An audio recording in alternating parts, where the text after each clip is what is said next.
This is the Dollemore Daily, and I'm Jesse Dollemore. When Donald Trump took office, there was a lot of questions about what kind of presidency he was going to have. What kind of administration was he going to run? What kind of policies were going to shape that particular 4 years and obviously into the future of the United States. And one of the biggest markers for the fact that it was going to be a white nationalist administration was how we dealt with immigration and the acceptance of refugees into our country. And Stephen Miller, this mid-30s Stephen Miller,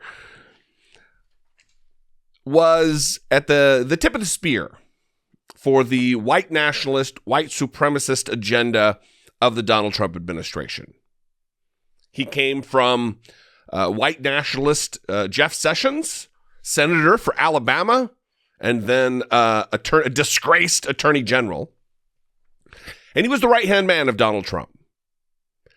And his policies shaped the way we handled not only regular standard legal immigration, but also how we dealt with the ramifications of refugee resettlement and also what they consider illegal immigration. A non-standard path to come here. And he is still at it. He is still at the right hand of Donald Trump, whispering nonsense and white supremacy in his ear. And this former CIA analyst and Afghanistan veteran who just did an interview with CNN had something to say about it. I'm going to read a little bit about the exchange from the Insider, and then I'm going to play the clip. This article, ex-CIA analyst and Afghanistan war veteran, says Stephen Miller is complicit in the deaths of Afghan interpreters and should be held accountable for war crimes. Strong language. Matt Zeller, an Afghanistan war veteran and advocate for Afghan interpreters, ripped into the former Trump advisor, Stephen Miller, for opposing the resettlement of endangered Afghans, saying that Miller was equally complicit in their fates as the Taliban and should be held accountable for war crimes. The U.S.-backed Afghan government collapsed in a matter of days following the U.S.'s withdrawal from its 20-year presence in Afghanistan, which allowed the Taliban to regain control over the country. Miller is a staunch proponent of strict immigration limits and the architect of several of the Trump administration's harshest immigration policies. He said in a Tuesday night appearance on Fox News that, quote, those advocating for mass Afghan resettlement are doing so for political and not humanitarian reasons, and that it would be too expensive to resettle them. Quote, the United States of America never, ever made a promise, written or unwritten, to the people of Afghanistan that if after 20 years they were unable to secure their own country, that we would take them to ours. That is nonsense. That has never been the U.S. government policy, Miller told Fox News' white supremacist, Laura Ingraham. Well, I'm going to get to it, but I'm going to play this clip from Matt Zeller on CNN, who is impassioned and informed about this very topic, about the fact that we do owe a debt to these people who aided us, who put their lives in danger to assist the interest of the United States. Here's that CNN clip. That we would take them to ours. What do you say to that? That man has been my personal nemesis now for almost 8 years. I've been fighting him since he was Jeff Sessions' Senate staffer. As far as I'm concerned, he personally is as complicit as the Taliban in these people's deaths. He should be held accountable for war crimes. He spent the entirety of the Trump administration purposely trying to prevent these people from coming here. I've had meetings with him and his ilk. I brought the interpreter who saved my life to some of those meetings. We met with a lady by the name of Andrea Loving. She's the deputy counsel for the House Judiciary Committee for the GOP. Janice and I were sitting in a meeting with her. She is Stephen's counterpart at the time in Congress. And we were debating about whether or not Congress should allocate more visas for these people. She then articulated what his platform was. I pointed to Janice and I said, this is a gentleman who saved my life. Maybe you've just never had a chance to meet an Afghan. And so it helped to put a face to these people's names.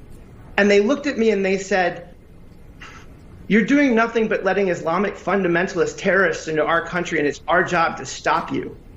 Wrong. These are our people. There is no us and them. There's just an us. And you know what? Stephen Miller never wore a uniform a day in his life. He's a privileged little brat. He ought to be held for war crimes. I can't stand that man. I can't believe that you're even giving him any more airtime. That's the reason why that guy's views continue to get publicized, is because the media keeps putting him out there. That guy doesn't represent America. He represents the worst of us. What's going on right now, however, is the best of us. I'm currently involved with a massive airlift planning operation from my living room. There are veterans all over the country who are organizing a digital Dunkirk. We are not getting any sleep.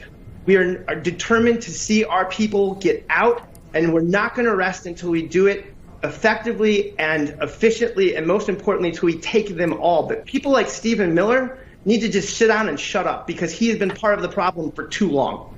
Pointedly said, accurately said. Stephen Miller is a gargoyle. He is a ghoul who thrives on the misery of others. There's no really other way to look at it. And fundamentally misunderstands or has a warped and twisted view of the obligations of the United States. When we went in, we made assurances to certain people who put their lives in danger for the United States. Put their lives in danger, something Stephen Miller would know nothing about. Matt Zeller is absolutely correct here. But I'd love to know what you think. You can call, leave me a brief voicemail, 714-576-4054. You can email me daily at dollemore.com. Thank you so much for your participation. Thanks for engaging with my content. I'd love to see you connect with me on social media, Twitter, Instagram, TikTok. Big things are coming. I've got a lot of plans for the channel, for the podcast. A lot of things are in the works. And it is with your support that I will be able to do that. And on that note, I would ask you to consider supporting my work here on the platform for as little as $2 a month, $1.99 a month. You can click the join button below the video, see what's involved, become a channel member here on YouTube. You can also go over to Patreon, go to patreon.com/IDoubtItPodcast and help support my work that way. Independent media is clearly very important these days. And, it is voices like mine. Again, I say this all the time and I mean it. If I don't bring you as much value as someone else, take your $2 and go support that person. I'm sure they'd very much appreciate it, as I would. Anyway, I love you guys. I'll see you next time. Until I do, be genuine. Take care of one another.